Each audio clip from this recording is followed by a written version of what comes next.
ไปกินแตงซาใต้เนี่ยค่ะเนาะใส่จังหือจ้อมมาด้วยกันค่ะเฮาค่ะจะมาซาหมักแตงกันค่ะเมื่อในเฮาค่ะจะมาเฮ็ดแตงลอยซากันนะคะเนาะแตงจริงซาเนี่ยค่ะใส่ยางพองมาเฮ็ดกันค่ะปอกเปลือกแตงแล้วก็มาล่างกันนะคะเนาะขุดเอากาเกิมแตงมันใส่ไหนนะคะเนาะเกียนในมันแหนมเอาค่ะจะเอาแปดค่ะเนาะใส่ผักชีใส่ค่ะ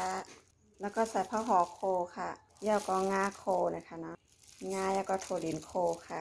เย่าก็ใส่หมักพริกพองค่ะเย่าก็มีปักพาใส่ค่ะเนาะเย่าก็ใส่เกลือค่ะใส่พองหวานค่ะแล้วก็มาคนให้เข้ากันนะคะเนาะ